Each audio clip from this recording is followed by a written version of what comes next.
Shalom, shalom, shalom, haleluya, puji Tuhan, selamat pagi.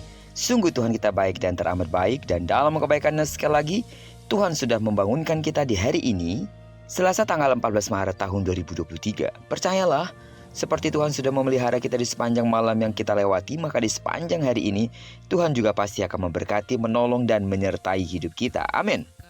Baiklah, seperti biasa, sebelum kita lebih jauh melakukan semua kegiatan pekerjaan kita hari ini, mari kita landasi hidup kita dengan mendengarkan firman Tuhan dari pembacaan Alkitab 1 hari 1 pasal, dari pembacaan 24 hari bersama Lukas. Dan luar biasa, hari ini kita telah berada di penghujung Lukas pasal yang ke-24 ayat pertama sampai dengan ayat yang ke-58. Saya begitu yakin pembacaan kitab Lukas sebanyak 24 pasal selama 24 hari yang telah kita lalui sangat banyak memberikan pengajaran, tuntunan, dan arahan bagi kita dalam menjalani hidup kekristenan, serta membuat kita semakin bertumbuh, berakar kuat di dalam Kristus. Amin. Mari setia terus dalam melanjutkan pembacaan kitab 1 hari 1 pasal ini. Percayalah, ada berkat spesial yang Tuhan sudah siapkan bagi kita semua. Amin. Baiklah, judul renungan kita dari pasal terakhir kitab Lukas ini adalah Tuhan selalu hadir. Sebagai pengantar renungan ini saya akan coba bacakan untuk kita ayat yang ke-13 sampai dengan ayat yang ke-15. Judul perikopnya, Yesus menampakkan diri di jalan ke Emmaus. Pada hari itu juga, dua orang dari murid-murid Yesus pergi ke sebuah kampung bernama Emmaus yang terletak kira-kira 7 mil jauhnya dari Yerusalem. Dan mereka bercakap-cakap tentang segala sesuatu yang telah terjadi. Ketika mereka sedang bercakap-cakap dan bertukar pikiran, datanglah Yesus sendiri mendekati mereka lalu berjalan bersama-sama dengan mereka. Sidang jemaat Tuhan, seperti kedua murid yang sedang menempuh perjalanan ke Emmaus, kita pun juga sedang menempuh sebuah perjalanan atau peziarahan kehidupan. Sebuah perjalanan yang tidak selalu lurus dan mulus. Ada kalanya persoalan dan tantangan, ibarat jalan yang terjal dan berbatu. Akan tetapi peristiwa perjalanan ke Emmaus bukan sekedar perjalanan pulang kampung kedua murid itu, melainkan sebuah perjalanan melarikan diri dari realitas. Kabur dari sebuah kenyataan bahwa orang yang mereka kagumi sudah wafat dengan cara yang mengenaskan. Di dalam kehidupan keseharian kita pun mungkin pernah mengalami perjalanan-perjalanan menuju Emmaus, yaitu di saat kita tidak sanggup lagi untuk mengisi kehidupan ini dengan semangat baru. Karena pengalaman kegagalan dan kepahitan. Kemana kita pergi ketika persoalan itu datang menghampiri kita? Tidak bisa disangkal bahwa kebodohan yang dialami mereka pun juga sering kita alami.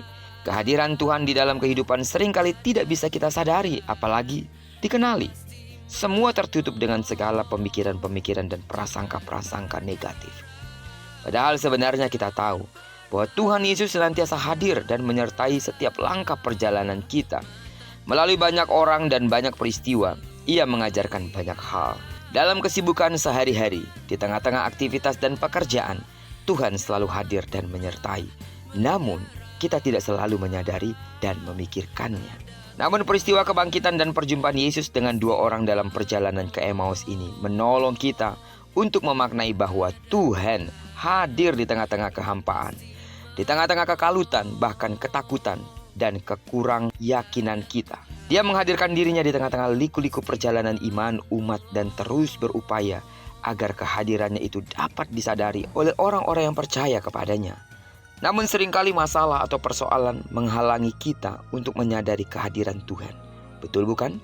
Memaknai perjalanan ke Emmaus yang dilakukan oleh Kleopas kiranya menolong kita menyadari kehadiran Tuhan dalam berbagai peristiwa kehidupan. Mengalami perjumpaan yang mengubahkan melalui kehadirannya.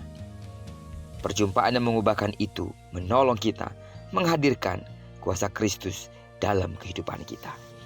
Apapun persoalan yang sedang kita hadapi, jangan membuat kita menjadi kecewa. Akhirnya mata iman kita tertutup untuk melihat kehadiran Tuhan.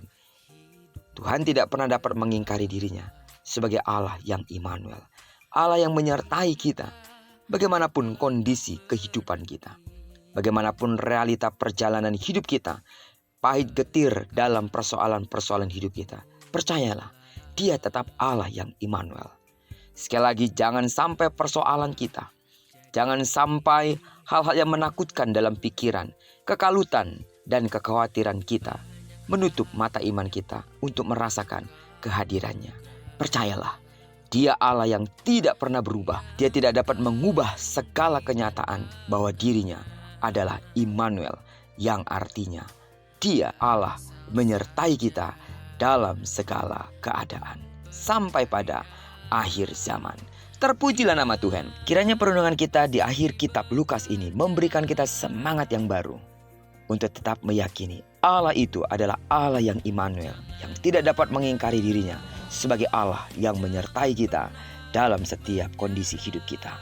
Diberkatilah kita sepanjang hari ini, digenapi firman yang telah berjanji bahwa apa yang dikerjakan tangan kanan dan tangan kiri kita dibuatnya berhasil.